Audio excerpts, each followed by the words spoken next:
여러분, 어느 날 로마 황제 앞에 낯선 사절단이 나타났습니다.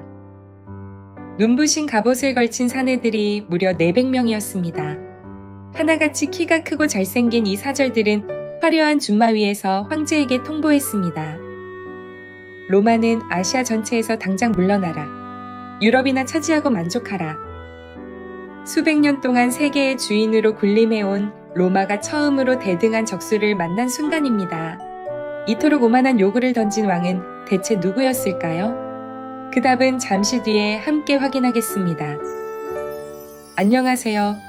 오늘도 역사 속으로 함께 떠나보겠습니다. 영국의 역사가 에드워드 기번이 남긴 로마 제국 쇠망사를 한 장면씩 읽어가는 시간입니다. 오늘 이야기는 새로 일어선 페르시아 제국과 로마의 나라든 최후 통첩입니다. 이야기의 주인공은 아르타크세르크세스라는 왕입니다. 페르시아 쪽 기록에는 아르다시르라는 이름으로도 남아 있습니다. 아르타크세르크세스는 용맹과 지략으로 파르티아의 옛 왕가를 무너뜨리고 동방의 왕호를 손에 넣었습니다. 그러나 더 어려운 일이 남아 있었습니다. 드넓은 페르시아 전역에 하나로 통하는 강력한 행정을 세우는 일이었습니다. 이전에 파르티아 왕들은 무기력할 만큼 관대했습니다. 아들과 형제에게 주요 속주와 높은 관직을 마치 물려주는 재산처럼 나누어 주었습니다. 18명이나 되는 유력 태수가 저마다 왕의 칭호를 쓰도록 허락받았습니다. 군주는 수많은 봉신왕 위에 군림한다는 허울뿐인 자부심에 만족했습니다. 기번은 이 모습이 훗날 유럽에 나타난 봉건제와 꼭 닮았다고 지적합니다. 아르타크세르크세스는 달랐습니다.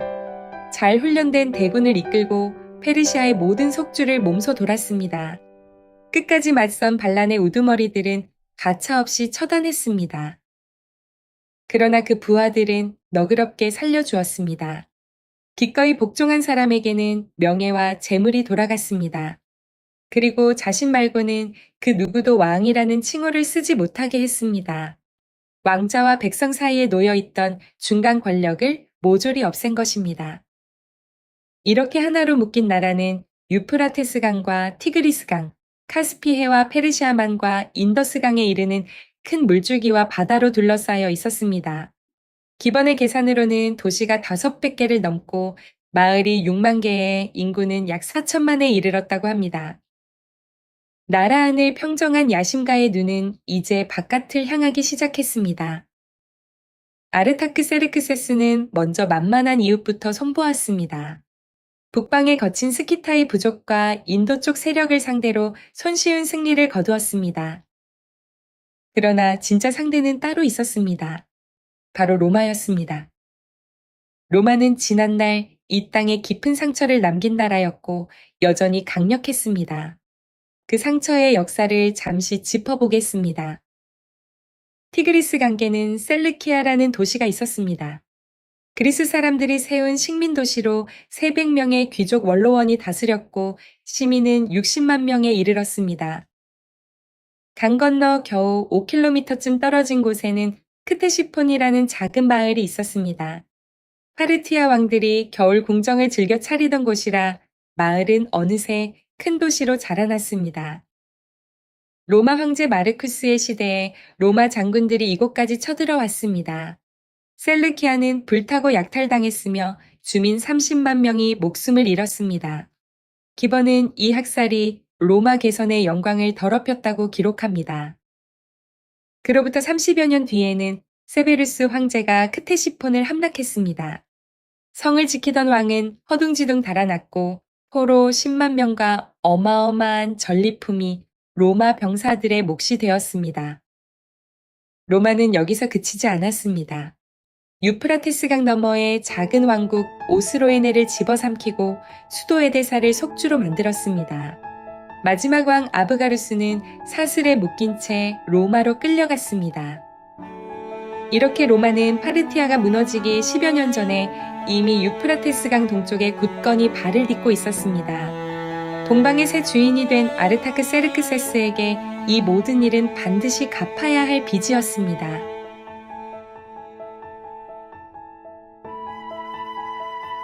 이제 처음에 던진 질문의 답을 말씀드릴 차례입니다. 로마 황제 앞에 400명의 사절을 보낸 왕이 바로 아르타크 세르크세스였습니다. 놀랍게도 그는 당당한 명분까지 들고 나왔습니다. 왕의 논리는 이랬습니다. 먼 옛날 조상 키루스 대왕은 에게해에 이르는 아시아 전체를 정복했다.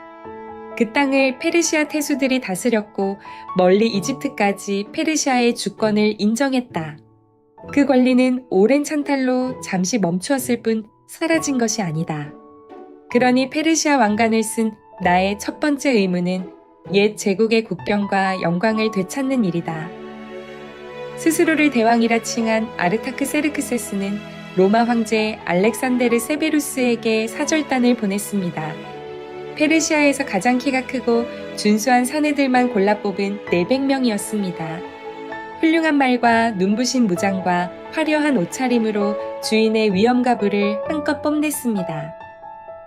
이들이 전한 명령은 단 하나였습니다. 로마인은 조상들의 속주에서 즉시 떠나라. 아시아를 페르시아에 넘기고 유럽이나 조용히 지켜라. 기번은 이렇게 기록했습니다. 이 사절단은 협상의 제안이라기보다 사실상의 선전포고였다.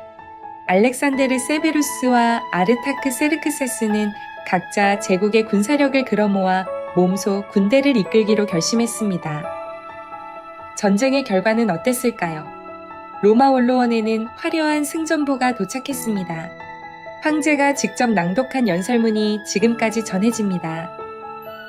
그 내용에 따르면 페르시아 대왕의 군대는 강철 갑옷으로 무장한 기병 12만의 등에 궁수탑을 실은 코끼리가 700마리였습니다.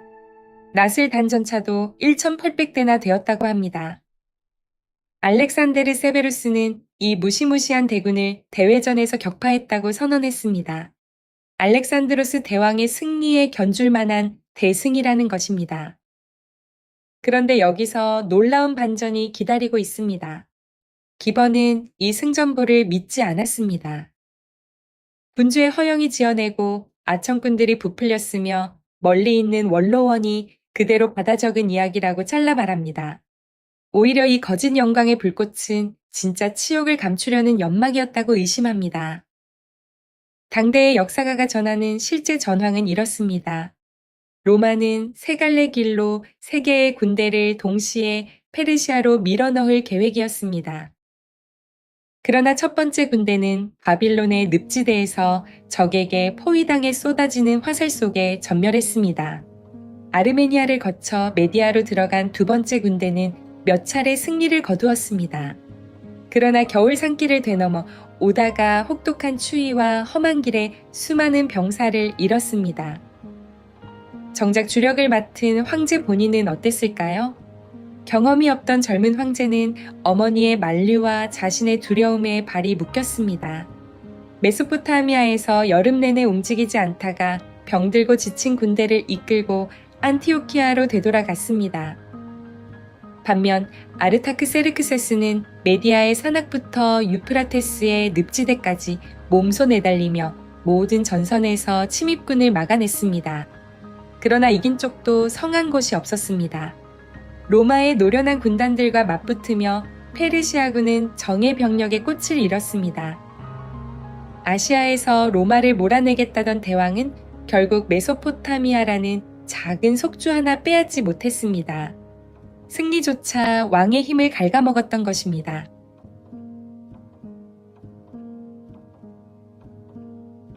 아르타크 세르크세스의 치세는 파르티아를 꺾은 뒤로 겨우 14년이었습니다. 그러나 기번은 이 짧은 치세가 동방의 역사와 로마의 역사에 길이 남을 분기점이 되었다고 평가합니다.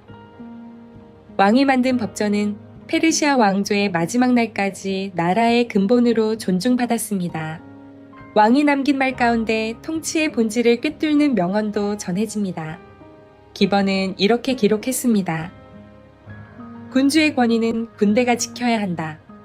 군대는 세금 없이 유지될 수 없다. 모든 세금은 결국 농업에서 나온다. 그리고 농업은 정의와 절제의 보호 아래에서만 꼽힐 수 있다. 칼로 제국을 세운 정복자가 마지막에 가리킨 곳은 농부의 밭이었습니다. 아르타크 세르크세스는 제국과 함께 로마를 향한 야망까지 아들 샤프루에게 물려주었습니다. 페르시아의 힘은 특히 기병에서 나왔습니다.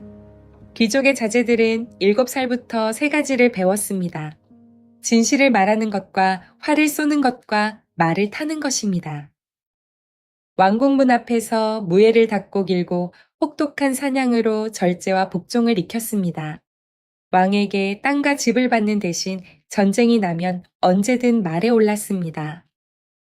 기번은 이 기병대를 두고 이렇게 썼습니다. 그들은 다가오는 먹구름처럼 기울어가는 로마 제국의 동방석주를 위협했다. 이 먹구름은 이후 400년 동안 로마의 하늘에서 거치지 않았습니다. 문득 이런 생각이 듭니다. 아르타크세르크세스는 이기고도 잃는 싸움이 있다는 사실을 몸소 보여주었습니다. 모든 전선을 지켜냈지만 아끼던 정예 병사들을 잃었습니다. 물려준 야망은 두 나라 모두에게 기나긴 전쟁과 재앙으로 돌아왔습니다. 우리 인생에도 비슷한 순간이 있지 않았나 싶습니다. 기어이 이기려다 더 소중한 것을 잃어버린 날들 말입니다. 그런가 하면 이 정복자가 남긴 명언은 오늘 들어도 울림이 있습니다. 권력도 군대도 결국은 성실하게 일구는 땅에서 나온다는 말입니다. 그리고 그 땅은 정의와 절제가 지켜줄 때만 꼽힌다고 했습니다.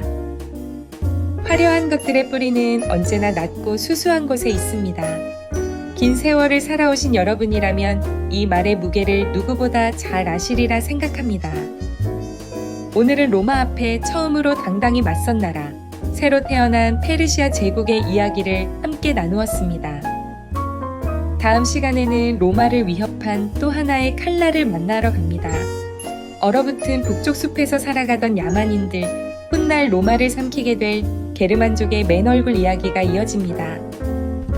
구독과 좋아요를 눌러두시면 다음 이야기를 놓치지 않으실 수 있습니다. 오늘도 함께 해주셔서 고맙습니다.